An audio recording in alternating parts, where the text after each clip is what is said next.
Somebody's water. All right. Y'all want me to just go or? It's like an opening statement. All right. Well, awesome win. Surreal to even have the opportunity to come into the Yum Center. This is my first time stepping foot in here doing any type of sporting event. I have not been able to see a game. I've only watched it from TV, from far away. When I'm here in the summer, we've done a little tour, but there's no floor, there's no hardwood down. So when Kenny and I talked about playing, I just thought it'd be an awesome experience, and I went in thinking that, hey, it could be a tough game for us to win, but it's going to be a great overall experience for our team, the program, and it'll be a great way to get the season started. So tonight, I mean, our guys came out and executed our game plan. We talked about taking care of the ball. Don't let those guys get out in transition.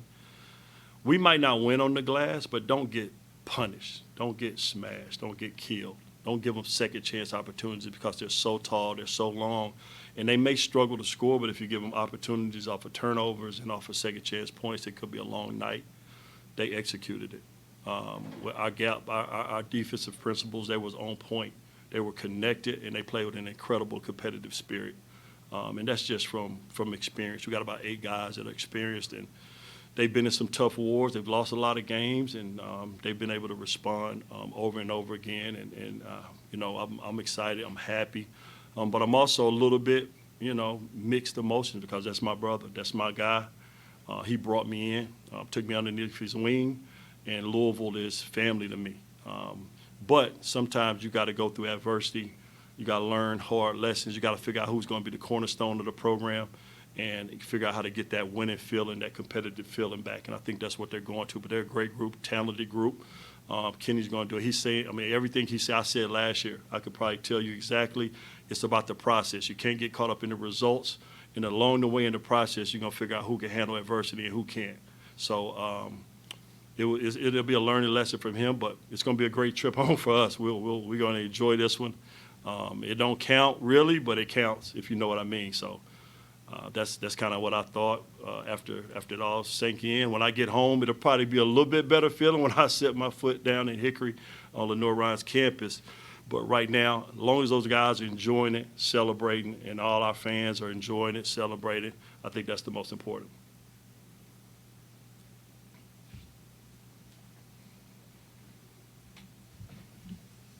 Everick, Kenny said that you guys were doing the things he wants his team to do, the way you move the ball, that kind of stuff. I just wonder what it felt like for you down the stretch of that game to watch your guys keep running their stuff to get some of those slips to the basket, move the ball around, and get those open threes. I'm serious when I say I've watched at least 5 to 6 press conferences and heard him speak. It is exact because we run an NBA-style offense, right? I mean, every offense now, you can see our 5 men are very skilled. They all shoot threes. They all play on the perimeter. They handle the ball. They make decisions. So it's an organic type of movement where our thing is just keep playing, all right? There is no plays. If the play break down, you got to keep playing, get to the next action. He said the exact same thing. Paint touches are a premium. Paint, anytime you can get the ball inside to back out your percentage. And it was an ugly game. Neither one of us shot well, although I thought we had some great looks in the first half. They just didn't go down. But, you know, we were trying to get 40 or 50 paint touches a game, which is going to create the defense, allow the defense to contract, which is going to allow you to kick the ball back open to get open shots. The second thing is ball reversals. It's the Golden State Warriors, the NBA. Like, if you can't get paint touches, get multiple ball reversals to get the defense to switch side to side, side to side, and don't let them off the hook by taking quick, bad, early shots. Shot selection is huge. So those are things we talk about on a daily basis. It's the exact same thing he's trying to get his team to do. So it resonates. It's very, very comparable, similar in terms of philosophies. It usually gets uglier before it gets pretty. I'm going to tell you that. And personnel plays a factor. You might have to go smaller, so you got a little bit more ball handling. I don't know how small he can go with Ellis. You know what I mean? And his freshmen are babies. They pups. They don't really understand it yet. That's a process. That's something he's got to get to. I had one point guard last year, exact same issue. It was hard for me to ask him to take. And he was a natural scorer. They actually know each other. They're both from Durham, and he didn't play tonight. But I had to tell him, you got to understand when to score and when to pass. And that's been something we focused on. And I just think it takes some time, but it is an exact message that, I will echo in terms of how we want to play basketball offensive, our philosophy. Yeah, Everick, they hit their first 3 shots, jumped ahead of you 13-4, and then you guys turned it around. What changed? And secondly, are you surprised by the result? Oh, yes, I am, but at the same time, I'm not. We had a relaxed weekend. We went to the Muhammad Ali Museum, and there was one thing that I took from that I used in the locker room before we came out. Muhammad Ali was very confident. Very confident. Confidence. It's one of his core values. We're going to come out here, we're going to play confidence. I didn't put any pressure on him. And it's different. You go into one locker room where it's a lot more pressure. First game, their head coach, first time in the arena, it's a lot more pressure over there than it was for us. So when we missed some shots early, as long as they were good shots, nothing changed. We just keep playing. They get tighter. You could tell toward the end of the game when they shot the ball. They were tight. They were tight. They have never been in that moment. Every shot is big. Don't know who's going to take it and when they're going to take it. So nothing changed when they took the lead. We continue to keep playing and get quality shots. We were just going to hang our hat on our defense. Defense, rebounding. If we could get out in transition, we look for opportunities. If not, we're going to make them guard. We're going to see how disciplined that youth was in terms of their players, how disciplined they are.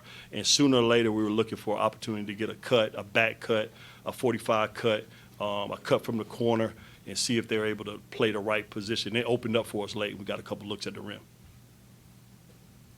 I noticed down the stretch in the second half, Louisville cut the deficit about 8 points, and you called a really important timeout, I felt there. And your team played very poised, very confident.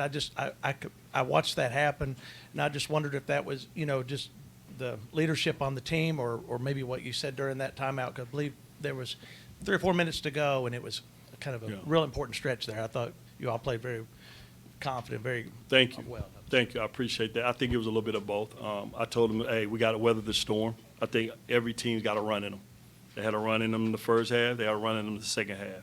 Weather the storm. I called the timeout to get organized, for them to take a deep breath. We're not very deep in terms of our offensive firepower. It's kind of like I could put guys in that are better defensively than they are offensively. So it's such a puzzle piece trying to make sure the right guys are out there. L.J. McCoy, I think, who went 4 for 9, and Nas Tyson, who hit the one at the buzzer, when they're like Nas hadn't been shooting it well, but he hit one that was huge. It was a huge three-pointer, and that's the type of break you need when you're going through a little stretch and they're making their run. So, I called that timeout just to kind of settle them in. Let's weather the storm, calm down, make sure we got the right guys on the floor, giving guys breathers. But also, I think, and maybe I got this from Coach Crum, and Kenny's very similar. I'm not an overly emotional coach. I don't Coach Crum was we ain't overreacting to certain stuff. There's a poise in who I am and my abilities that if you're like that, your team will usually take on that. Now, I've got to get my guys, and I think they did a good job. There has to be a competitive edge. And I told them, if anybody, I don't have to tell you, you're not ready for this game, something's wrong. And if you're playing on my team, you better come out and compete, and you better play hard. And they came out and did that. All